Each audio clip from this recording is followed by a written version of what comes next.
Welcome back to The Power of Now. This is the first episode of the second season, coming back after almost a year-long hiatus, and I want to introduce our first guest, Vincent D'Alessio.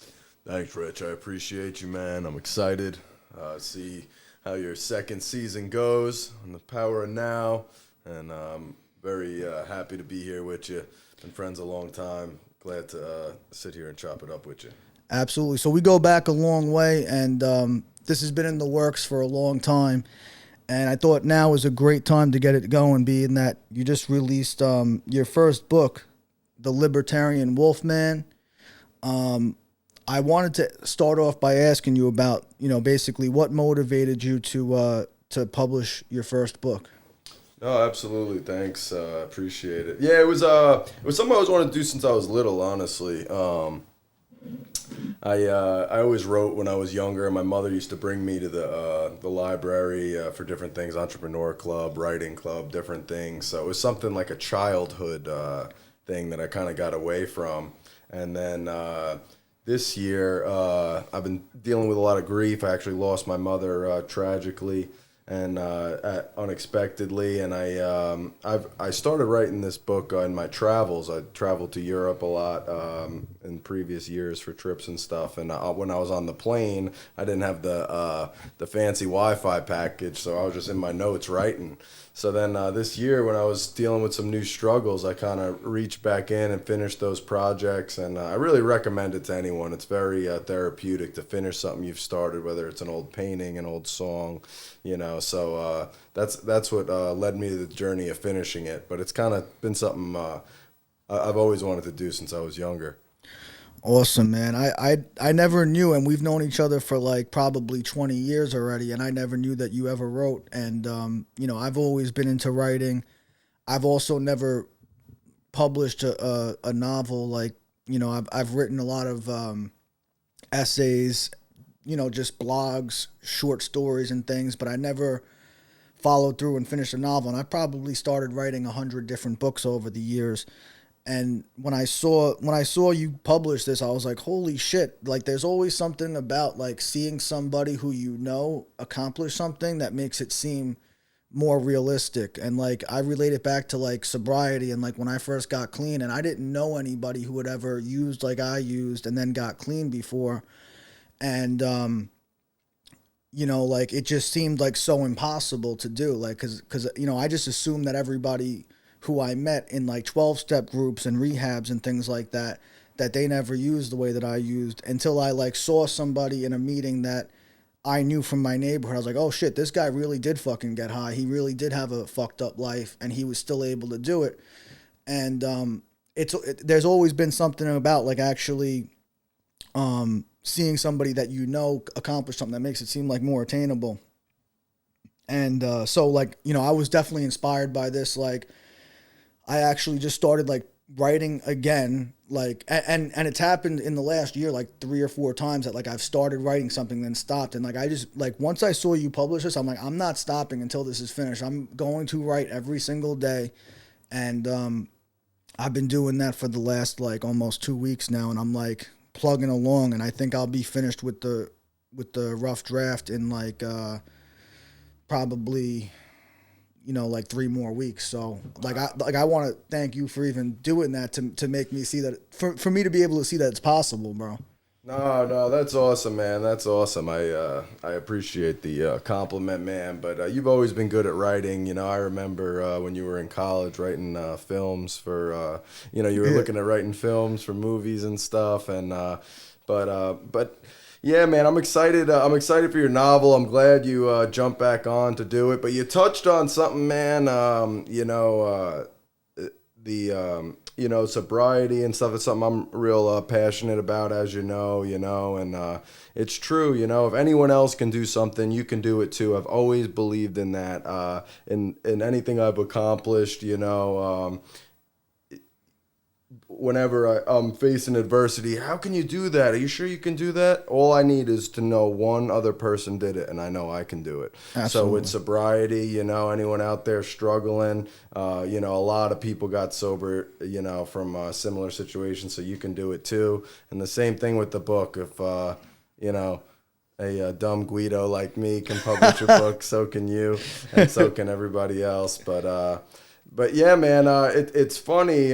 Before I let you move on too quick, when I first met you, you were actually doing a lot of writing. You were writing music. Yeah. Bro, I've written everything, like from poetry, music, like literally. Like when I went to Arizona State for a year. That's when I was majoring in film. Then I came back and I ended up at Suffolk Community College. And when I was there, I had taken a creative writing class where the professor was like a straight drunk, first of all, but he also was like a published poet and like writer. And so when I had handed in some of the assignments there, I was really into like Bukowski at the time and like Hunter Thompson. Like those were like my heroes. We're talking back in like 2009, 2010, around there.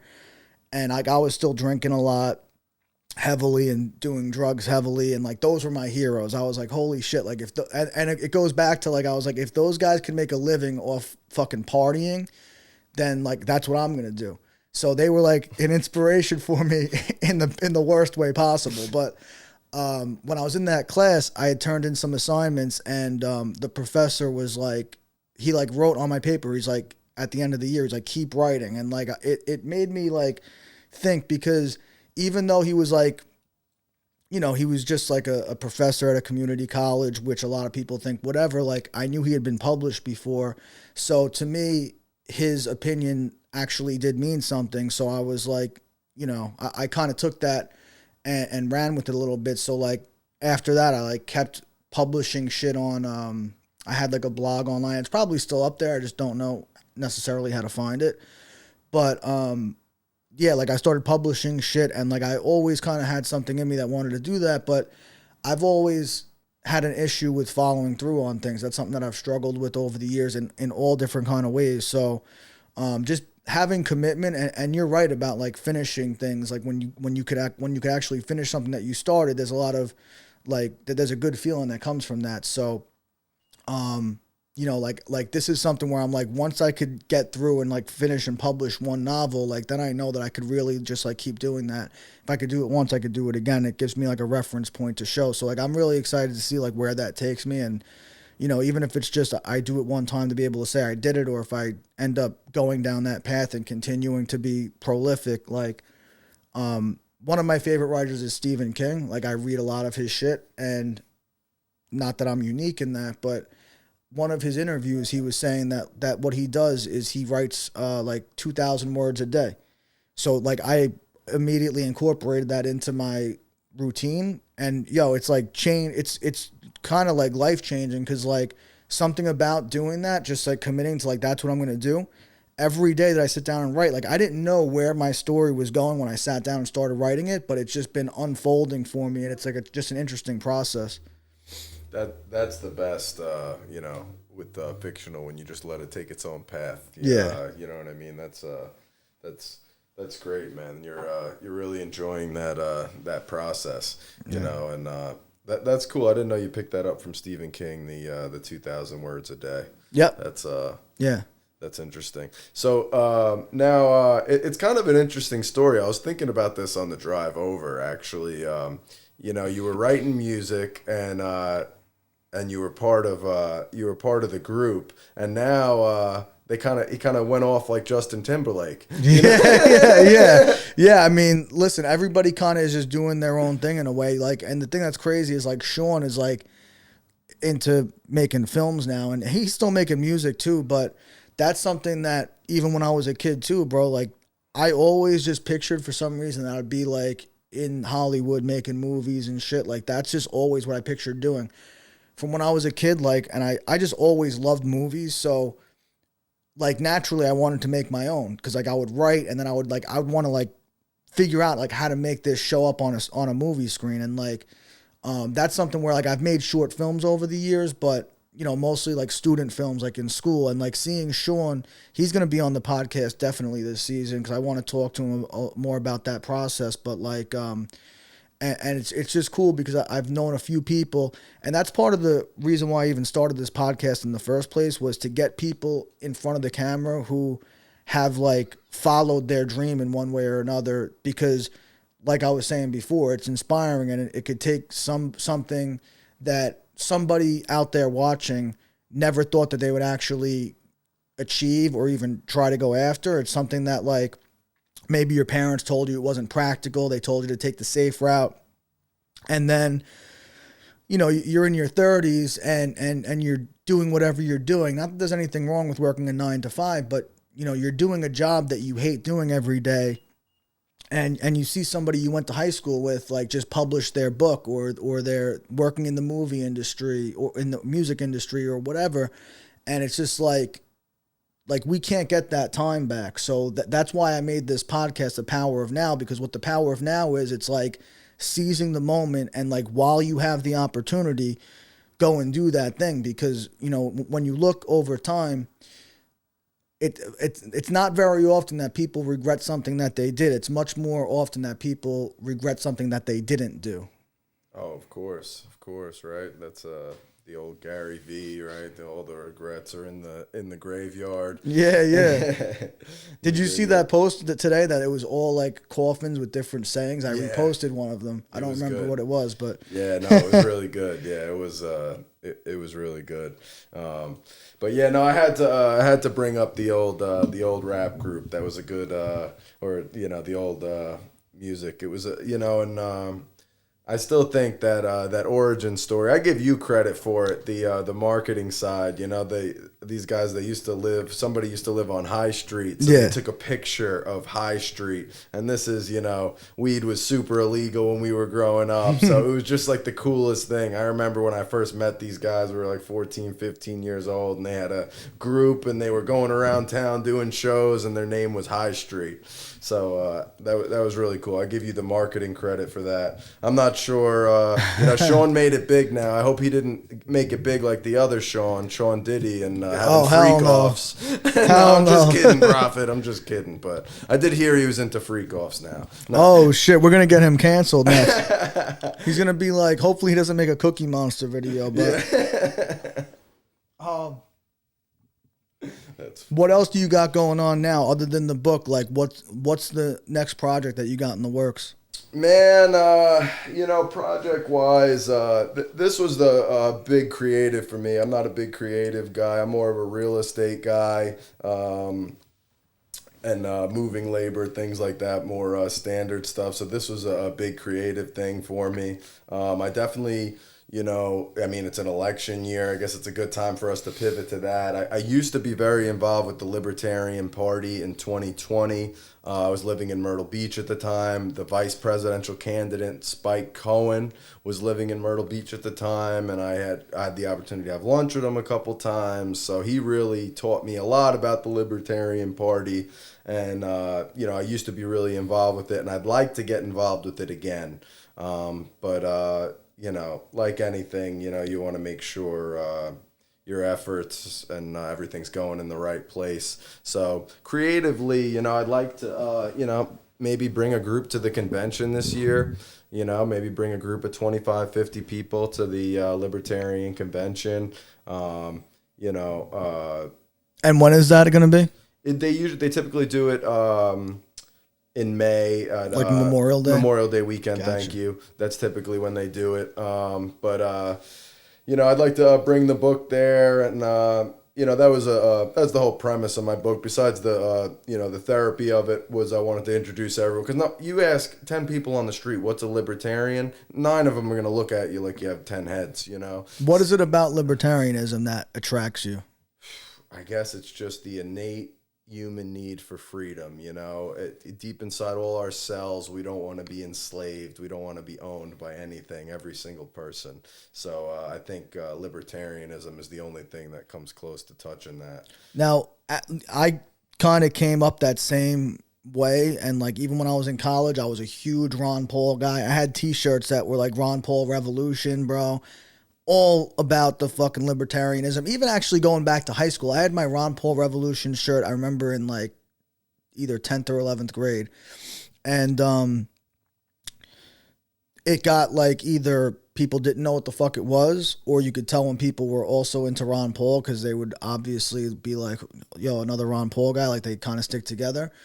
Or they just or they would kind of give you like I've been told a lot just by having that philosophy and being vocal about it. You know, like that's something that it sounds nice when you're a kid, but in the real world, it really doesn't work. And I have my own belief on that, my own response to that, but I'm curious how you handle that approach or like what your response to that is. Yeah, no, absolutely. I mean, we've never had a chance to prove it works, honestly, in the federal level. And it's not because we've been, just getting, we've been losing to the other two parties forever. It's because we're the youngest. We're the third largest, but it just got invented in 1976. And you being a gold guy, you're gonna, you know why David Nolan, who was the founder of the Libertarian Party, said he started it was because Nixon took us off the gold standard. That's right. And so that's why he started the Libertarian Party. But to answer, and that's why their color is gold. Yes. Yep. Yeah. Yes. Vote bold, vote gold. But gold is bold, baby. And here's the thing about that: when we were taken off the gold standard, it was supposed to only be temporary. We were only supposed to be off the gold standard. And I use this analogy a lot in my business because, the Throgs Neck Bridge, that toll was only supposed to be instated until it paid for the construction of the bridge, and then it was going to be free to drive over. Since then, it was probably a quarter to go over. I'd have to go and look it up what it costs. It costs like $20 to go over that fucking bridge now. And it's been paid off 150 times over. And it's just like everything else with the government is that they get addicted to that income. And, when we got off the gold standard, we were in a financial crisis. And the proposition was that we get off the gold standard to print enough money to pull us out of the recession that we were in. And then we would go back on the gold standard. But that never happened. And, when Ronald Reagan took office in... 1984? Somewhere around I think there. It was 84. I remember. Jamie, can you pull that up? I remember seeing the Reagan 84 shirts, the Reagan Bush 84. Yeah. So, but when he took office, he did a speech about the national debt, and in his speech, he said he couldn't fathom what $1 trillion was because we had a $1 trillion national debt. And he had to ask an economist to explain to him what $1 trillion looked like if you actually laid it out in front of you. And if you stacked dollar bills from the ground up for $1 trillion, I think he said it would go back. It would make it to the moon and back. I think it was like 4 times or some shit like that. And Jamie, pull that up. I'm gonna edit the clip in there before I upload this. But the point is that with the $1 trillion debt, we were already starting to worry. Now you fast forward to the global financial crisis, 2008. We had an $8 trillion debt. Or 18. It was 8 or 18. But either way, right now it's about to be 36 trillion. So when you look at the national debt, the reason why it's skyrocketed the way it has is because we just think that we can keep printing money forever and it's not going to cause a problem. But it's already causing a problem, and that's why gold is $2,700 an ounce right now. If we didn't have a $36 trillion debt, gold would be $300 an ounce. 100%. I couldn't agree more about how they get addicted to stuff. My biggest the thing I hate more than anything is taxes. That's why I'm a libertarian. All taxation is theft, but the income tax, young people don't know this, and not all taxes. We're not old, by the way. We're we're barely 30, but taxes can be voluntary though. If it's a local tax, if I live in Suffolk County and I go to my local elections and the board votes and says, hey, we need to repair these overpasses, and we add that to our budget, and now we agree to voluntarily opt in to pay a tax for something that's going to benefit the community. I'm not against that. And that's kind of like my answer to when people say, well, that's a child's like way of thinking, libertarianism, that you can't tax people and you can't do this. I believe you can do it, but at a federal level is when I believe it's theft, because that's when a lot of the waste comes in. That's when my tax dollars are going to shit that I don't agree with, like foreign wars and bombing innocent women and children and all those types of things. I don't want my tax dollars paying for that type of shit.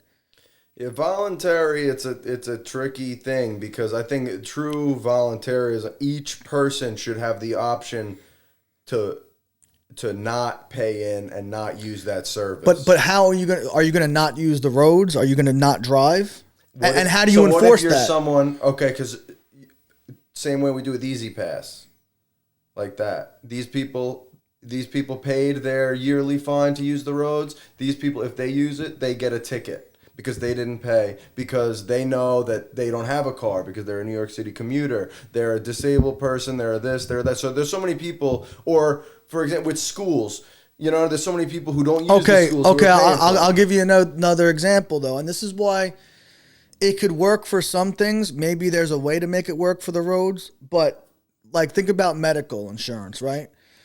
If I get hurt right now and I don't have insurance, the hospital has to take care of me. And that costs taxpayers money. So if I opt out of that, what are they going to do? Let me die if I go to the hospital and it's an emergency? No, they're going to have to take care of me, and that's going to come out of somebody's pocket. So, yeah, like that's something that you kind of have to pay into. And like the same thing, like as far as federal taxes go, as long as it's only local, that's where I think you have your choice, because there might be some communities like New Hampshire has a big movement of libertarianism. So you might have a community in New Hampshire that agrees we're not going to take taxes for anything. Everything's going to be voluntary.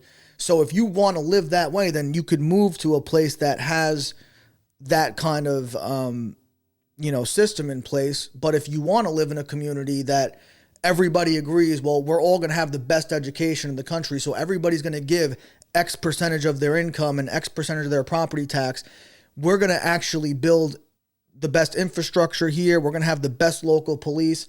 And by doing that, yeah, like I believe that by privatizing everything, you could have communities that are going to thrive and other ones that aren't. But then you also have the problem if, let's say there's a community, it's easy for us to say because we know the geography here, but let's just say that there's two towns that are within 10 miles of each other, and one community says, well, we're not going to invest in our roads, we're not going to invest in education, we're not going to invest in police, we're not going to invest in anything that's going to make the community thrive. So basically you're going to have uneducated people that don't have any police intervention, so they can kind of do whatever they want. They're going to, whatever. Human nature, it's going to kind of be like a devil's kind of playground with no law enforcement, nothing. That's going to plague other communities, because you're going to have people from that community bringing crime into the areas where they're spending extra money on their security. So that's kind of theft in a way too. Well, so back to the government getting addicted to stuff. Income tax was supposed to be 1 year. They extended it to 2 years. Yeah. And here we are today with everything is taxed. Yeah. So that's what's scary. And everything's double taxed too. Yeah. Like I agree with you on that. When you pay your income tax and then you pay sales tax and then then there's estate taxes if you get an inheritance. Like they tax everything 100 times over. You buy a lottery ticket, all that money goes to the government, straight profit. And then if you win the lottery, you pay a tax on top of that again. So that's another double tax. Lottery's a big scam. But so I just think that, with the argument with the hospital and, paying for if your health needs to get hurt, the premise of libertarianism, it's the same answer on the abortion issue as it is on the hospital issue. It's the same exact answer. And that answer is the state or the government is not the best vehicle to solve the problem. So let me give you an example. Abortion's a very nuanced issue with many sides. We, as libertarians, don't believe that involving the government makes that issue better. Just like it didn't make student loans better, it made them go through the roof. We involved government in housing, went through the roof. We involved government in medical, it went through the roof. So just in your small example about, what if I get hurt? Someone else is going to have to pay for it.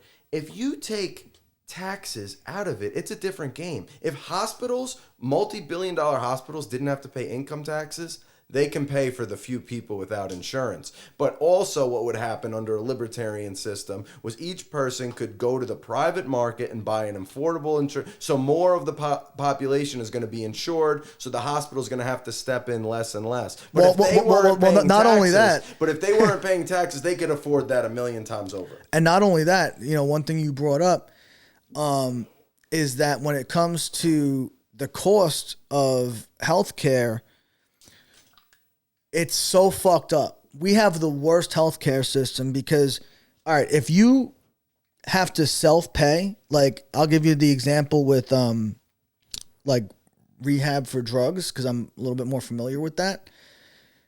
There could be a facility where they charge you $100,000 for a 28-day stay, insurance. If you self-pay, they charge you $20,000. So, and that's why our insurance premiums are the way that they are. And like you said, when the insurance is subsidizing it and they'll keep paying it, they just jack up the insurance rates. They don't care because people, and you also get taxed for not having insurance. Mm-hmm. So, yeah, I don't know. It's a big problem. I think you just made another example for me again that the state is not the best vehicle to deal with anything, and people may not make that connection. Oh, how is a high insurance cost an example of a state-ran system? That is the state system. Yeah. If the insurance company fails, guess who bails them out? The state. And guess who subsidizes the insurance company? Guess who writes all those laws so that exact scam can happen in many different forms across the medical field, housing. I mean, that reminds me, you look at Springfield, Ohio, the Haitians, the dogs, the cats, all that. But wait, are they really eating dogs and cats there? I don't know. I really enjoy the TikTok song about it. But I liked all the AI images of Trump hugging cats and ducks. And there was a sign. It was a cat holding up a sign that says Harris hates me. Kamala Harris hates me. I don't know. I mean, you could go on X and you could find plenty of voodoo of people who believe in that religion and them sucking the blood from cats. I don't know if it was happening in Springfield, but I bring it up now because it's similar to that. Because you know who was making a killing off that whole thing? It's the people, the landlords in Springfield who's collecting the federal checks for these Haitian immigrants. They're putting 8 to 10 of them in a house. They're making, God, who knows what kind of checks. But and in Ohio, you're dealing with the state, and they're paying for the federal government to pay your rent, and they guarantee repairs. It's fucking and that's the thing with the state is that. There's so much waste. They fuck everything up. There's so much waste. Look at the PPP loans, bro. Like they caught a few people, but there's probably billions of dollars in those loans that were straight. Bro, people were just buying Lambos with that shit. Anytime the state or the government's involved, they fuck it up. It's fucked up. Inflation, this, that, But you know what? I don't know if everything could be solved by a free market. I used to be such a purist with that, but the older I get, the more I feel like there's certain things that the free market, there would just be somehow, some way people take it. Even the way it is now, so many people scam and take advantage, and there's always greed, and it's like, but I'm also a firm believer as a purist, as a libertarian, and this is what I do say to people that say, oh, so you don't believe the government should be involved with anything. No, I never said that. If there's a victim to a crime, then that's when the government is allowed to get involved. So like when I say like I don't believe in victimless crimes, well, that means if somebody decides they want to shoot dope, that's not a crime because they're not hurting anybody but themselves.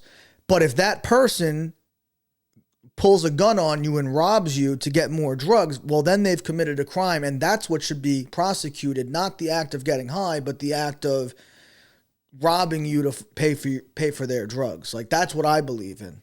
100%. So anybody criminal justice who votes for criminal justice, I've had a lot of friends, anybody who votes for criminal justice and still votes for the Democrats or the Republicans, they're not being honest, and that's not why they're voting, because only the Libertarian platform believes in not prosecuting victimless crimes. I could point to examples all day long how both parties prosecute victimless crimes. The Republicans like to, if Bob Kraft, the owner of the Patriots, wants to go get a hand job in Florida, they'll prosecute him and the prostitute. That's the Republicans prosecuting everybody, or a gentleman alone in his car smoking. Yeah, they're going to prosecute that guy smoking weed by himself. And then, the Democrats have done plenty of victimless crime, especially if they don't like you, like Trump or Mayor Adams or something. And you know what shocked me about the Trump case is that Andrew Cuomo, he in an interview straight admitted that when if he was still the Attorney General in the state of New York, that there's no way that he believes that crime that case should have been prosecuted. He said that there was really if his name wasn't Donald Trump and if he wasn't running for president, that it never would have been brought to trial. And it means a lot coming from Andrew Cuomo because they weren't buddies. Like they couldn't stand each other. They talked shit about each other for years. And it's not as if he's not experienced on the laws. It's not that he's not experienced in what was going on because he was the head prosecutor in the state of New York. It's not like he was in a different state. He was literally in charge of that exact system and said that case shouldn't have been prosecuted. And if he'll say it, then I believe that it's really shouldn't have been. That's why they got rid of him, in my opinion. That's why they got rid of him as governor. Because he wasn't going along with the radical stuff. He, like Mayor Adams, who's also getting indicted and pushed out now, he wasn't for loading up our hotel rooms with people from all over Earth. They're not that. I'm stealing Elon Musk. They're from all over Earth. They're not from South America. So, he was pushing back on that first. They pushed him out. They found some girl to make a complaint. It's all been rescinded now. Like, there's no lawsuits. There's no criminal case, but he's out. And look what happened to his brother. Yeah, they pushed him out too. And not for nothing. Chris Cuomo totally turned a corner. After he got kicked off CNN, he's fucking normal. He's not normal. No, he is, bro. Hold on. I got to push back. Nah, he's normal. He debated Dave Smith on the Patrick Bet David podcast, and comic Dave Smith, raked him over the coals. And this is recent. Okay. I haven't watched that, but I've seen him say a lot of things that I know he wouldn't have said when he was on CNN that were reasonable, and I was like, oh, he is kind of normal now. 100%. This is why I'm pushing back, because they pulled up a screen, and they said... So before, they said, do you disagree with how some people were shaming Joe Rogan? And he said, yeah, that was messed up. So then they pulled up a screen. They said, this was you shaming him. Oh. And it was him and Don Lemon, and he's going, these people, you want to talk about who to blame.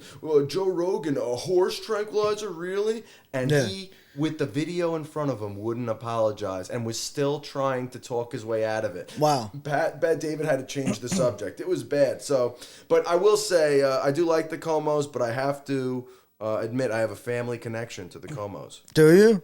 What's your connection? Mario Cuomo, former governor. Yeah. Andrew's dad and Chris's dad. They named the bridge after him. Yep, absolutely. They named the bridge after him. When he was governor, he appointed the first female justice to the New York Supreme Court. That was my great aunt Catherine. Oh shit! Yeah, I knew her very well. She lived to 99. Her kids are still alive, but she was the first female Supreme Court justice in New York. Her name was Catherine Troiano. The family legend goes she was Italian, so Como gave her the bump. Yeah, but that's my connection with the Comos. Oh shit! I never met them or anything, but that's pretty nuts. Shout out to Aunt Catherine. That was a big accomplishment, and I think both of them got pushed out because they weren't down with the communist regime, and I don't think New York would be in bad shape under Andrew as it is now under his, Hochul there. Yeah. No, I agree, and not that I liked him when he was governor, and I disagreed with a lot of shit that he said. Nursing homes. Oh my God! But that being said, it's like you trade out one evil for a worse evil, and it's like look at and like with this Eric Adams whole beef.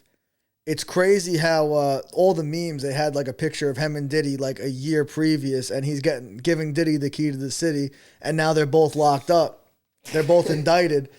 But, yeah, dude, I just think that, now that we're on the topic of politics, I can't wait to see what happens with this election. I can. I'm on the edge of my seat, bro. And it's like, to me, it's kind of like a catch-22 because I think that, I think either way, gold is going to go to $12,000 an ounce. And that's in the short term. But I think it's going to happen a lot quicker if Kamala becomes president. For different reasons. Yeah, different reasons, right? Because I think Trump, there's a chance that he puts us back on a gold standard. And I don't mean 100% backed by gold, but in order to get us out of the national debt, Jim Rickards, who was the creator of the petrodollar, he basically did the math. And if there really is the amount of gold at Fort Knox that they claim there is, that's if you believe that we have the gold or not. And they reprice gold at $18,000 an ounce at a 20% gold backing. We could pay off the national debt, and then we could have honest money again and not get ourselves back in that position. Because if we're backed by gold, we can't print what we don't have. And so by doing that, it would put us in a situation where we could avoid future inflation and get ourselves out of the debt that we're in. Now, with Trump not in office, I think that with Kamala, I think that we just straight go off the rails and we keep spending until the dollar just completely collapses and we're forced to have a completely new currency, which could be the CBDC that they've already spoken about, the digital currency, which that has its own implications because then your taxes aren't even going to be, bro, forget about it. You pay your babysitter $20 to watch your kids for a couple hours, they're taxing that. You drive past a lemonade stand and you see some kid and you buy a glass of lemonade, they're going to fucking tax that shit the second you do it, bro. There's not going to be any anonymity anymore. I agree. That is what they're going to. I don't see Trump doing the gold standard. I don't see it. I don't see him doing that. If anything, I've heard him say at the crypto conference that crypto can get us out of the national debt. That's very speculative, though. Yeah. But what I really think, I think he's just going to make, I think we're defaulting on it. I don't think we're ever paying that debt. I think he's going to blame COVID on China. Well, do you know the last time we made a payment towards the debt? We never have made a single payment towards the debt. Paying that shit. There's never been a payment made towards the debt. Yeah. We've only paid the interest ever on the debt. We ain't paying that shit. And Bill Clinton, people praise Bill Clinton because we just didn't have a deficit. We didn't add to the debt, but we never paid anything out of that debt. We ain't paying. He's going to blame COVID on them and go like this. That was his plan, and that's probably... But, bro, if we do that, like, what happens to our credit? Like, are we going to... think about all the countries that have trade deficits with us right now. And this is a big reason why. Bro, the dollar will be worth dick if we don't pay our debts.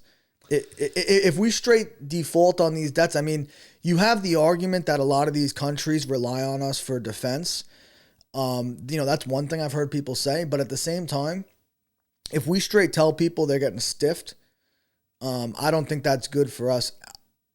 And you got to remember, if you look right now at all of the countries this year that have been stockpiling gold, all the countries that have been increasing their gold reserves, what they've been doing is it's all the countries that have the largest trade deficits with the United States.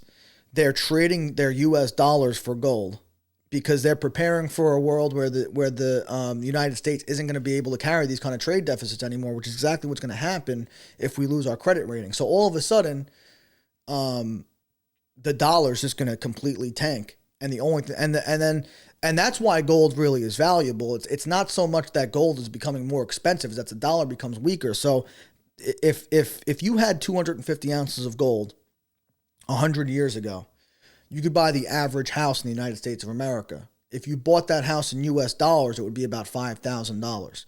Now, the same house today, the average house in the United States of America, you could still buy it with 250 ounces of gold, But if you convert that to US dollars, it's around 500,000.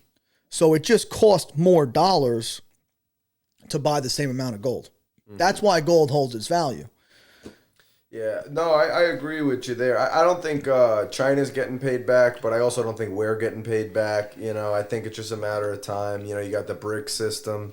No one really wants to talk about that crypto. So I think it's a very uncharted path forward how that's all going to play out. And what's going to happen with for instance, with these interest rates, what are the implications on real estate investments with the interest rates right now? I mean, obviously the rates go down and the price of everything goes up. I think real estate's just going to keep going up. I don't see it. You don't think we'll ever have a 2008 real estate crisis again? You don't think there'll be a bubble? Ever is but right now it's not poised for that, and the reason is because the inventory difference. 2008, there was way too much inventory. All those empty houses, if you remember, houses were selling for $1. Right now, there's no inventory on the market. But how could that be possible? Did they just start burning houses down? Because unless the supply has diminished, I don't think the population has gone up that much that there's... It has, and houses get older, and there's so many regulations in this country about building and this and that. For example, I see new houses going up every day. They put probably, and I've lived around this neighborhood for 30 years. There was a huge vacant creek behind there where we used to just hang out as kids. They must have put four buildings that have at least 8 units each right there. And then on this block, there was a vacant lot in between two houses. They just put a little house in between those two. And it's not just here. It's everywhere I go. There's houses going up all over the place. And even, in 2015, when I went to Fort Mill, South Carolina, bro, everywhere you looked, there was new construction everywhere. If you go to Myrtle Beach, right, bro, there's, and you live there. I haven't been to Myrtle Beach in a long time, but I was there in 2017. And bro, you could just drive and see blocks and blocks of new fucking houses going up. I just don't believe that there's not the houses. I shouldn't say that they're just not on the market, is what I think. Mm-hmm. Maybe they're abandoned and nobody's doing anything with them. I don't know, but to me, I feel like the population couldn't have increased that much, and the amount of inventory and the amount of actual homes that exist has gone down that much. There's got to be something else going on. I think, available homes have gone down. You threw in a real different variable as the abandoned home thing, because a lot of states and cities have abandoned homes on their books and stuff. So it's if we start bringing them back into the market, what change will that have? And talking about wasting government money, because I personally don't believe we'll ever, at least in our lifetime, we'll ever be able to try the whole libertarianism thing out. I think it's a lot more realistic that we could get a leadership that will reallocate funds that we already have. And that's what I'm in favor of now, is I just think it's more realistic that we could actually see it in our lifetime. And if the government... What do you mean funds we already have? We don't have any. The government doesn't have any funds. They just take it from us. We're spending $1 trillion a year on our national defense budget, and probably half of that goes to other countries.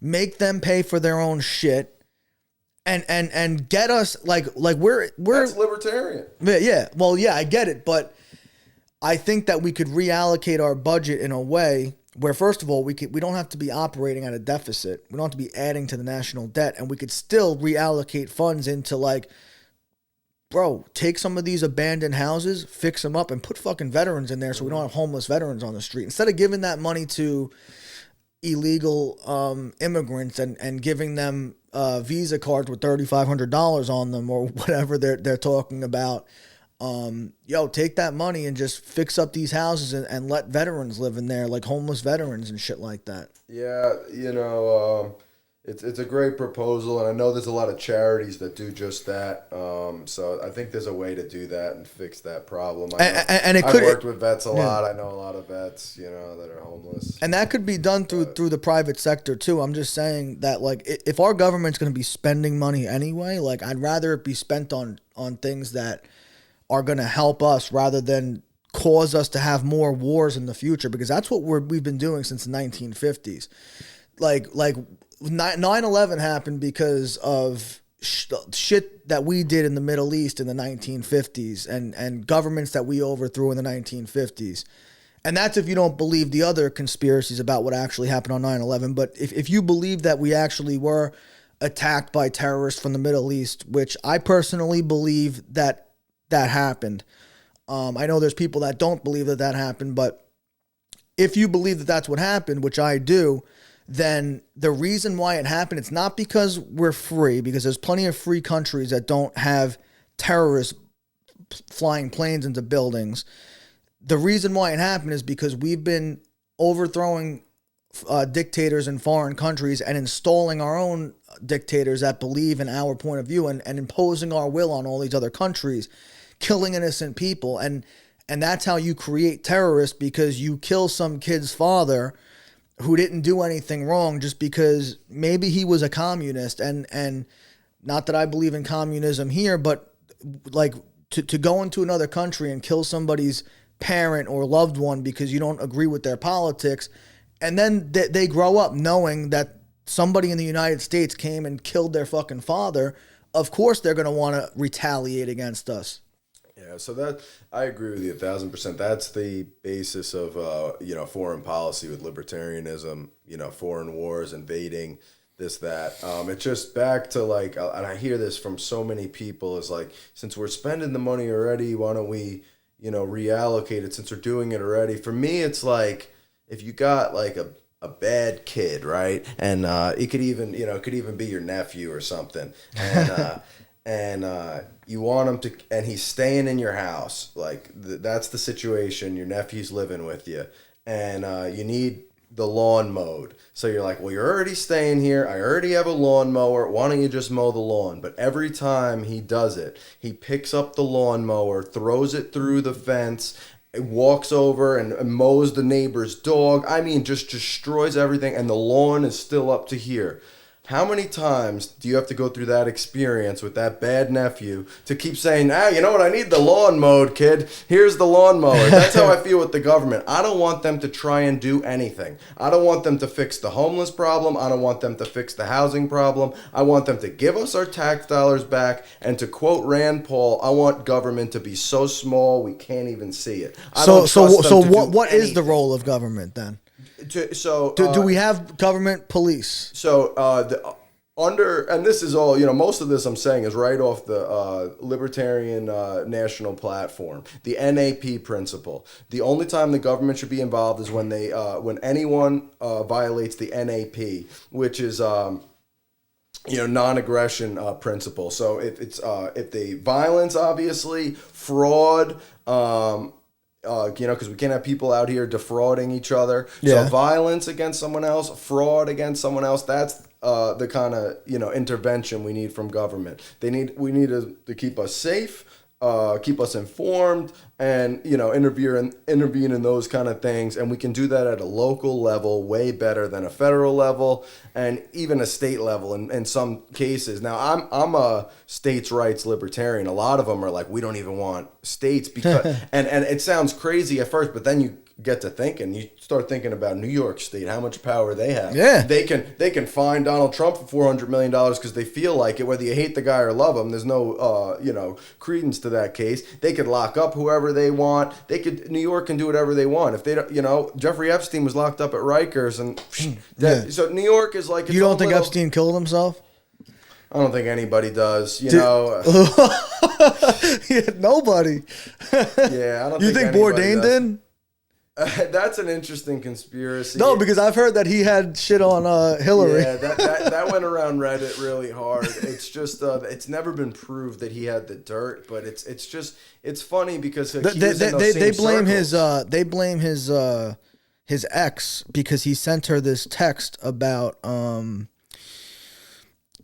I forget what I actually didn't know this until years later, but somebody posted it on TikTok, like probably like a year ago, and I was a big Bourdain fan, so it actually like it made me sad to read the text, bro. It was like this whole thing about, and like she like wasn't responding to his text, and he like wrote this whole like heartfelt thing, like I hope you have a good life, and like that was like the last thing he said, and it was just like, dude, like that fucking crushed me, man. Like, and you know, so I don't know, like.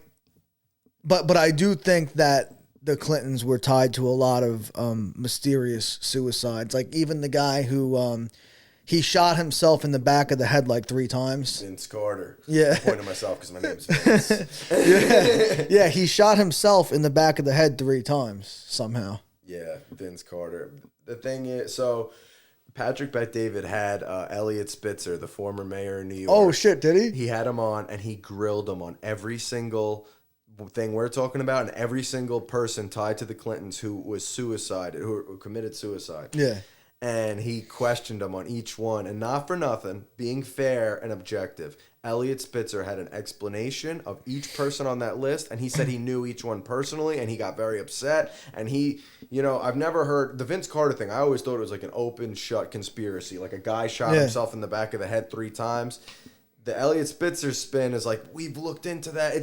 There's never been a murder case more investigated and this and that, and there's never been a tie. So there's always 2 sides. I have to look that up, but you know Spitzer's prostitute, like his main prostitute, is like the stepmother to that, like the biggest TikToker. Her name's like Alexis Earl or something like that. Alex Earl or some shit. Look at. I never heard that. Hey Jamie, pull that up. Yo, every time I say that, her name is Alex, Alix. I don't know how to spell her last name, but she goes to like Miami University of Miami. She's like a blonde girl with like fake tits, and she's like super bro, like probably makes $1 billion a year, and her stepmother is the prostitute that Elliot Spitzer lost his job over. There are no coincidences. Is he still in politics? No, he's not in politics. So why was he on that? Why was he on that podcast? Just so Patrick. But like, what does he do now? You know, nothing. He just wanted to grill him about the murder case. It was so funny. He like had crazy. A list. He's like, "What about this person? What about this person?" That's nuts. The craziest Clinton conspiracy that nobody knows, and I talk about it in the book, and nobody knows this. People say, "Really?" Whenever I tell, no matter who it is, even if it's a person who I consider a conspiracy person, a Trumper. JFK Jr., the nephew of JFK, was running against Hillary Clinton for Senate in New York and was trouncing her in the polls. He was up by like 10 or 11 points. If he wins that race, Hillary Clinton doesn't have a political career. Guy takes a private plane, and now, you know, they're talking about, you know, all the people that the industry drugged and put on the plane. They say that's how they got Aaliyah. They drugged her, put her on a plane. Then the rights to her music went missing, right? Same thing with JFK Jr. Mysterious plane crash. He dies while he's running against Hillary. Yeah. And then Hillary... Dude, have you ever looked into the Princess Diana crash, bro? That one, there were eyewitnesses that said that there were no paparazzi chasing them, but like the official story that came out was like the paparazzi was chasing them, and they were trying to avoid the paparazzi and crash into that overpass in Paris. So there were all these eyewitnesses that said there was no paparazzi chasing, and the fucking car just like literally just crashed straight into the bridge. And you know, like, so there's that whole thing that they think that the royal family whacked her. I think Harry, the royal, I think he believes that the royals killed his mother, and that's why he left. And he's like alluded to that and different things. You know, the mother at the time was split with whoever she was married to. Who was she married to at the time? But anyway, she was cheating on him with a Muslim guy. Wait, who's this? Princess Diana was dating a Muslim guy. No way. Cheating on her husband. And the father of that Muslim guy was on the news saying this is all bullshit. They're killing her because she embarrassed the royal family for cheating with a Muslim. And this is years and years ago. That's nuts. I didn't even know that. Yeah, so... Dude, I was probably like 6 years old when she died. And like I could still remember because it was such my family's reaction to it. And just like I was at my grandmother's house in West Babylon and like my older cousin was there. Everybody was just watching the TV. Mm-hmm. And it was just like, bro, like it was just like everybody was like, bro, we're in the United States. People were like fucking devastated over this. And like it made such an impact on me because my whole family was like watching the TV, like upset. But you know, and then like I wasn't into conspiracies yet. I was fucking 6 years old. But like now, like I look back at all this shit and it's like, you remember the days of Above Top Secret? I don't know if it's still there, but it was like a website that Nick used to pull up all the time, and it had like all these crazy conspiracies, bro. And like Wilson or Beauvais? Beauvais. Yeah, no, Beauvais used to pull up Above Top Secret, and it would be like, bro, all this shit that we would look into it, and one of them that I tried to look into myself was the Camp Hero. In Montauk, there was like the old radar tower there, and they say that that's what Stranger Things was based on. Oh, and Plum Island and all that. So they were doing supposedly human experiments, and the rumor was that in like the 70s or some shit or the 80s, that like all these kids that were disappearing, the government was taking them and like putting them under mind control experiments there and shit like that. So that's interesting. I never heard that spin because what's admitted, I actually talk about Plum Island in the book. I've always been interested since Jesse Ventura had his show Conspiracy Theories, and he's going towards Plum Island. And I want to know why that boat's chasing. Yeah. That whole thing. You know who was in charge? I'm a former governor. Yeah. You know who was in charge of that experiment on Plum Island? Specifically the animal testing? I know who it was. He was one of the from Operation Paperclip or some shit. One of the Nazi. He was a Nazi scientist. But the most recent. He created Lyme disease. Yeah.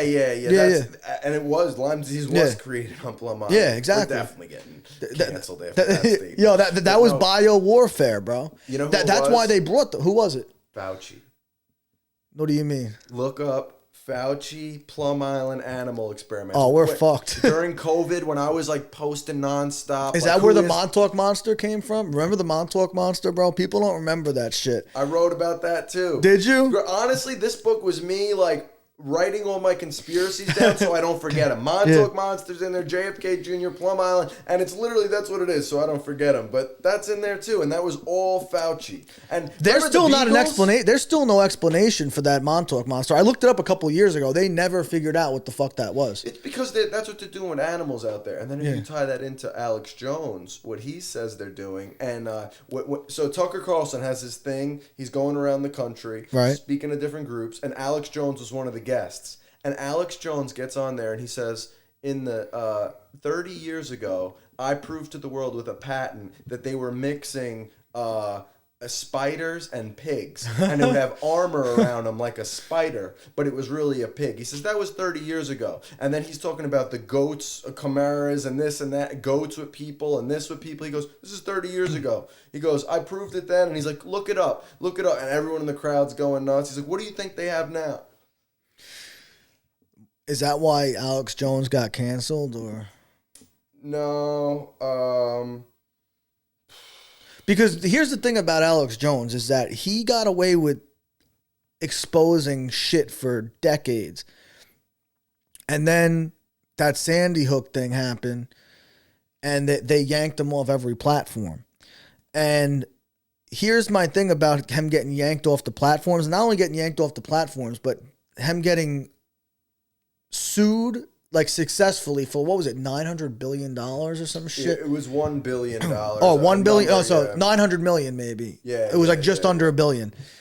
Not just it was. I was, but the my whole thing with that was, even if what he said and did was wrong and caused harm, like what case have you ever seen where somebody had a fucking website, like he didn't go on there and say, yo, go after these people, say this shit. He put his opinion out there, and then people took it upon themselves to do fucked up shit, supposedly. Hold on. That's not what he was sued for. He was sued because he shared a conspiracy that the whole thing was a hoax after the fact. Yeah. It wasn't even before that. So there's no way, they weren't even saying he planned No. it. Oh. So what they're saying is that because he said that this shooting was orchestrated or whatever he even said, that some of his viewers were knocking on the doors of the parents of the victims and harassing them. But here's the interesting thing. Have you heard of any of those people that knocked on the doors of the Sandy Hook victims? Have any of them been charged with a crime? Have any of them been sued for harassment? Because I haven't been able to find anything about that. I looked into it. So since when? What if I watch, like Don Lemon, let's say, and I believe everything he says so, and I'm so adamant that I believe what he says that I decide to go and assault, like, Barron Trump. Am I going to get in trouble, or is Don Lemon going to get in trouble? We know the answer, we know the answer. That's my only thing. And even if you do say that he did, like, you could say, like, all right, freedom of speech doesn't allow for screaming fire in a crowded theater. So, like, you have to be responsible with freedom of speech. Even if you could make that argument, does harassing somebody, knocking on their door, being fucked up and being wrong, does somebody that listened to your program and harass somebody warrant $900 million and losing something that you built for 30? Like, to me, as fucked up as, yeah, like, dude, it's fucked up. Because even no matter how wrong he was with what he said, no matter whose feelings he hurt and whoever got harassed behind it, you could say he's a piece of shit, he's an asshole, he's fucked up, but, like, does the punishment fit the crime? Like, that's really the question. No, there's not. Because he didn't even tell people to do this. No, he didn't. He didn't tell anyone to do it. He also didn't invent the conspiracy theory. I know. That's important too. He was sharing things, and not for nothing. I was on those sites. I saw them. They were very convincing. When you see the same parents in one shooting that you see in another, and they're doing crisis actor drills where they're hyperventilating, and that was the clips he was sharing saying, hey, what's going on here? This is a little fishy. Yeah. So just because he questioned something, you could hate the guy, you could think Alex Jones is the devil, we can't live in a society where when something happens, if you question it, right, you get punished. Well, that's the fullest extent of the law. Well, that's the problem, because now, if something legitimately fucked up is going on, I'm not protected to question that now, because now I'm thinking, even saying this shit, when I talk about shit like this, I get nervous that something's going to happen to me, that somebody's going to fucking dox me, that I'm going to get kicked off every platform that I posted on, because I can't even question if that's okay. I'm not allowed to have free thoughts without there being repercussions. Mm-hmm. Well, I think there always can be repercussions, but James O'Keefe.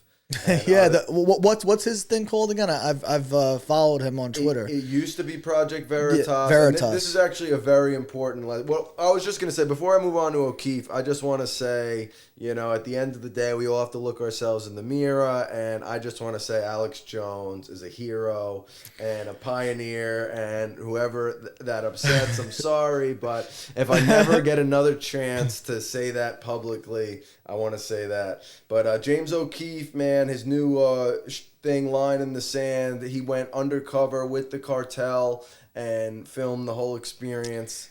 Wild. But the lesson for business folks, I know a lot of your friends are business and you're a business guy. He used to have Project Veritas. Yeah, I remember, because during the Antifa shit. He took on investors. Yeah. Sold part of his company to the investors because he's blowing up. And then once he started going after Big Pharma, and specifically Pfizer, those same investors got a call from somebody. I don't know who. I'm just a dumb mover. But they pushed him out of his own freaking company. Yeah. And he had to start up OMG Media, O'Keefe Media Group. And I think it's just a lesson, taking on money. and giving power of your own business away, you know, because that's what's going to happen. They're going to come in. Yeah, hell yeah. Have you seen Am I Racist? I'm not a fan of those guys. Yo, listen, I'll be honest. I really don't like him on Twitter. He's like annoying and he's pretentious. Mm-hmm. But the trailer looked fucking hilarious, and I actually do want to see the movie. Yeah, I think it would be a good laugh. I don't like those guys. Why not? I think they're disingenuous. I don't think they are consistent on all issues. No, I don't think they're real conservatives. I think that they're like that's why he annoys me, because he pretends to be conservative, but he's like doesn't believe in abortion, and like honestly, if you're really a conservative, like how are you gonna be telling the government to get involved with what a woman does with her body? Like that goes against being conservative. No, it doesn't actually. It goes against being libertarian. No, but a libertarian is a true conservative. No. Yes. They're two different ideologies: conservatism and libertarianism. And then there's liberalism. So I look at them as three different. I look at, you have the Republican Party, which pretends to be conservative, but they're not. And then you have the Democratic Party that pretends to be liberal, but they're also not. Really, to me, libertarianism is straight down the middle. They would put libertarians. So if libertarians were on here like Dave Smith, Spike Cohen, they would be like, no, you know. Yeah. They would say, you know, they're their own thing. They're not. We're not half Republican, half Democrat. We're not a mixed baby. But if you take you take all the issues and you put a checkbox, it's probably something like pretty much in the middle. Yeah, in my opinion. I just think, but then it's like, then what about the Green Party? They have 50 state access too. So then if you put all four, now those issues get split between four. And then it's like, okay, what if we add in the fifth?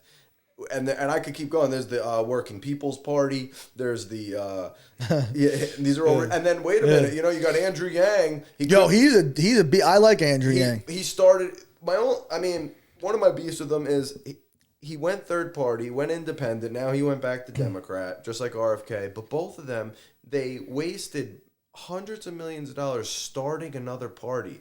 He started like the Independent Party, and RFK started like the Unity Party.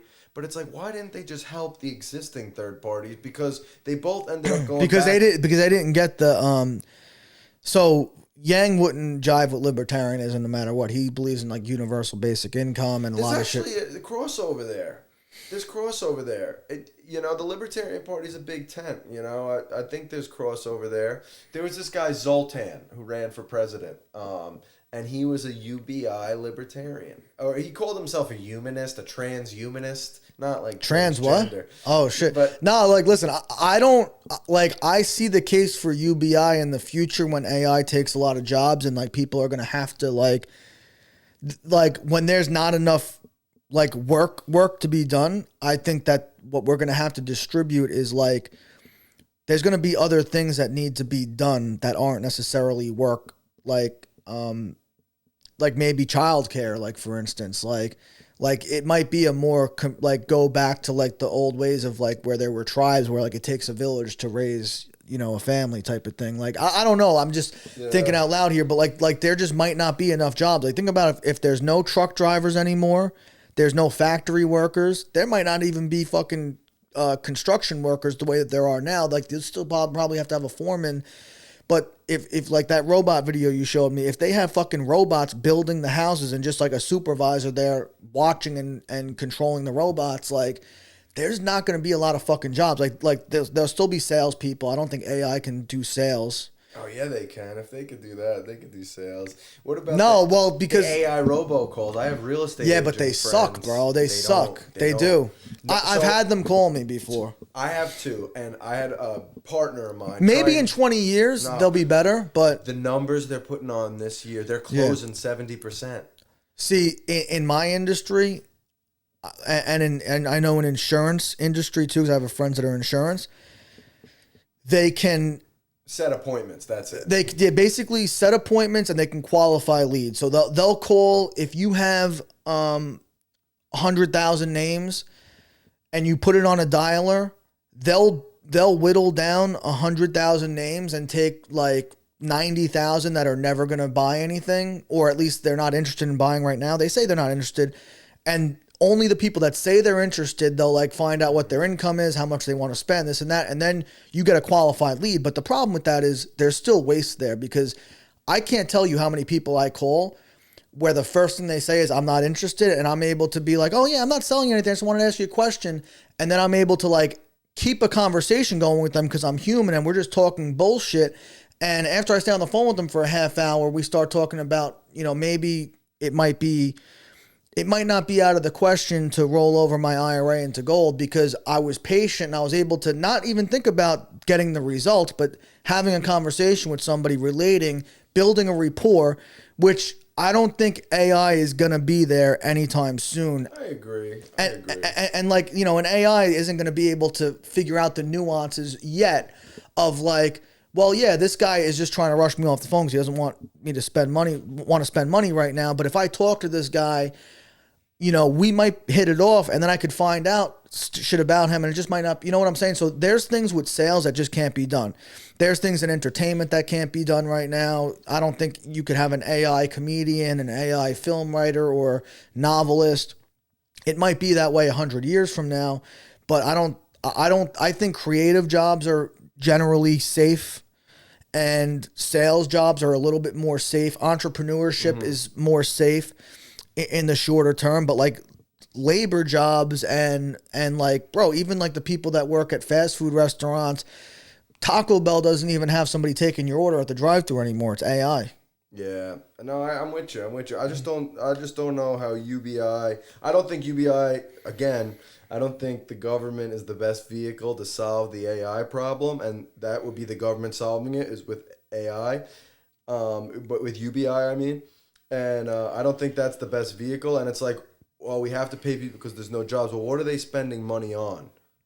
Food, this, that. I think it's a lot easier to lower those costs than to put everyone on UBI, and we'll just keep raising the cost. Yeah, or they could just, instead of giving UBI to everybody, they could have like no taxes and cheap food. well, bro, they could just straight have stores for necessities that you go to and you just get free shit. Or robots that can come watch your kid. You get rations, bro. Yeah. We get rations. Everybody gets the same government cheese, the same bread, the same processed shit. I say we just make America healthy again. I don't know about you. Do you endorse Kamala, Trump, or are you going to vote third party? Have you not decided yet? I think this year... Are you picking country over party? Yeah. I think that the libertarian choice is the Trump-Kennedy ticket. And I say Trump-Kennedy ticket because that should have been the ticket. What happened was the Trump campaign reached out to RFK Jr. when they saw his stupid campaign was going nowhere, and they offered him the VP spot, and his liberal wife hates Trump, so he didn't take it. So we got stuck with weirdo Vance. You think he fucks couches? Nah, I don't know if he fucks couches. he is from that part of the country, West Virginia. I got some friends from up there. They fuck couches there? They would fuck about anything. Kind of like my friends, from the desert, Kind of like the people over at the Hofstra Strip. Yeah. over at what's that place, McKeeb's and shit. Yeah, but no, I mean, Chase Oliver is the Libertarian nominee, and the reason why I can't support him is he was pro lockdown, and he's very flip floppy, and I think he's just an opportunist. I don't think he's a real libertarian. He's gay. That doesn't bother me. I have a lot of gay friends, gay cousins. Would you vote for a gay man if he was a true libertarian? Yeah, absolutely. Absolutely. Okay. I think Rick Grinnell's pretty libertarian. And I got to tell you, I think Mayor Pete is probably the best thing the Democrats have going for him. It really is. The guy could speak. He's smart. He took care of the North Carolina issue with Elon online. He was smart enough to navigate that issue properly. Yeah. So I think that's the best thing they got going. So, yeah, I would vote for a gay guy, but I think that's killing him. And he's not, genuine to libertarianism, but I really think that's killing him. I think Trump was the most libertarian elected president of all time. If Ron Paul got in, obviously he would be the most libertarian. I think we were robbed of an opportunity to have such a great president in Ron Paul, dude. Like, I voted for him, and it kills me that he didn't get a chance to be president. The media, they started it with him. They would lock him out and pump up Romney. Why? Yeah. Because Romney's pro-war. But do you remember when he was in the presidential debate, and I think it was in South Carolina, and they asked him a question. It was supposed to be a setup question to make him look bad about if he would legalize heroin. And after his response, he got a standing ovation, and the moderators made a joke. He said, "I never thought I would see a standing ovation in South Carolina for legalizing heroin." I think actually Ron Paul said that, and then he got like a big laugh. And but his response was basically, he said, "I don't think that if I legalize heroin tomorrow, that anybody in this audience that hasn't already done heroin is going to go out and say, I think it's a good idea to go try heroin."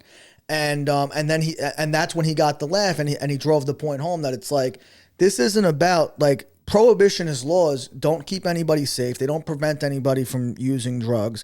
All they do is they give the business to the drug cartels. They give money to dangerous, violent people, and they give cartels the opportunity to sell tainted drugs. And that's why we have the fentanyl problem.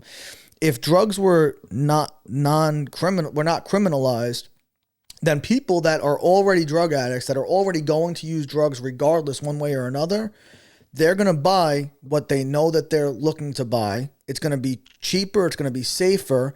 So you're going to have less crime to support the drug habit. Like he just broke it down in such a easy way that made sense. And it's to me, it's a crime against humanity that he didn't get a chance to be president. Absolutely. I could definitely 100% endorse that it's a crime against humanity that we never had President Ron Paul. 100%. And I will say my answer to the heroin is the same as my answer to abortion, and the same as my answer to tax collection and all the other ones. Is the government is not the best vehicle to deal with it. Well, I think that's a great thing to drive home. And, the time flies when you're doing these podcasts. We're almost an hour and a half in, so I want to start to wind down. I think we're going to definitely have to do this again and revisit this another time, because there's always so much to talk about. But if there's anything that you want to plug, endorse, or mention before we wrap up, I wanted to make sure I gave you a shot to do that before we ended this. Oh man, yeah, I didn't even think about that. If you want to learn about libertarianism in a fun way, you could read my book, The Libertarian Wolfman. But I'll put a link in the description for the Amazon purchase link for this. Yeah, but I just I think Trump is the most anti-war, so that's why I'm going that route. And the taxes, it's tough saying you're a libertarian voting for a Republican, but I think he was the most elected libertarian of all time. And I just wanted to ask you, coming from, do you feel out of everyone who was in your music group back in the day, do you feel like you took the most holy path? It feels like everyone else kind of took a different stayed in the degeneracy life. I don't think videos or whatever they're doing over there.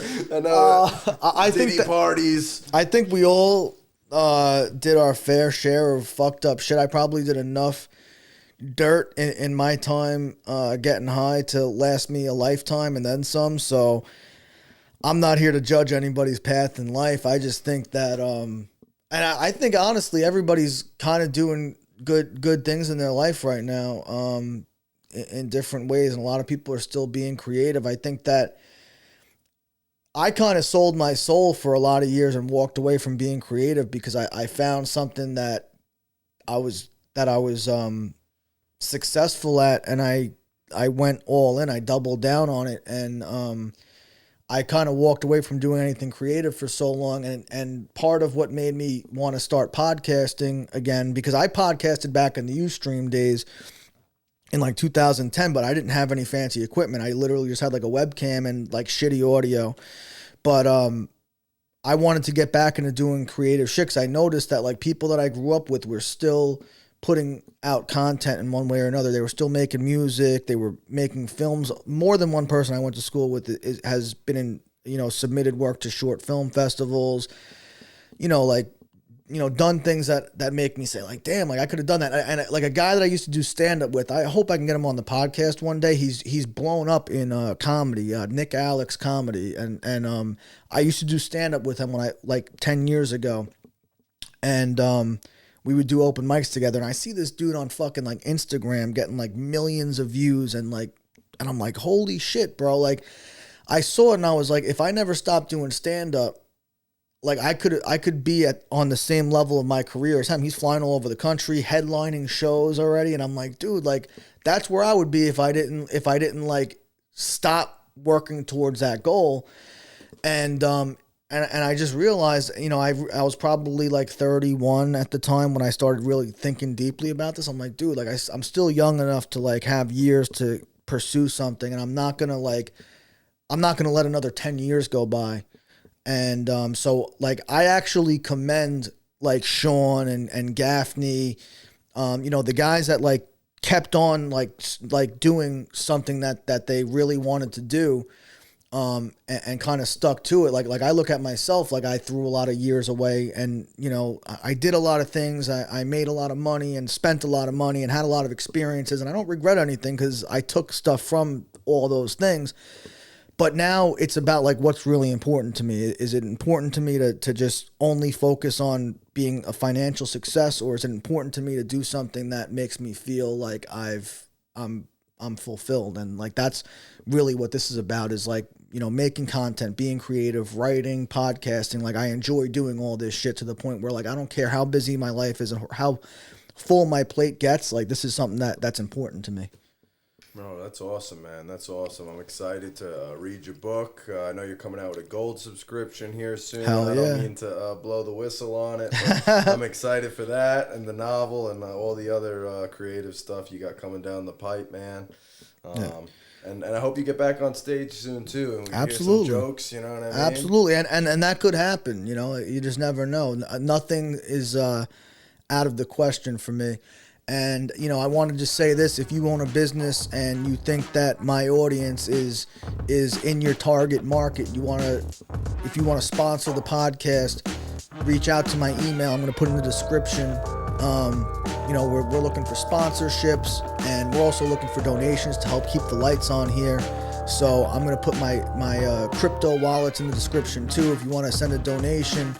I'm looking to build something big here. I want to make something, and I have a lot of things in the works that are yet to be revealed. So, if nothing else, just keep watching, keep coming back, because we're gonna have a lot of good guests this year around. I actually have a lot of really seriously, I have some guests that are coming up that are really going to be interesting for a lot of different people to see. So make sure you hit the subscribe button and check out Vincent D'Alessio's book on Amazon. I'm going to put that in the description too. And I want to thank everybody for watching.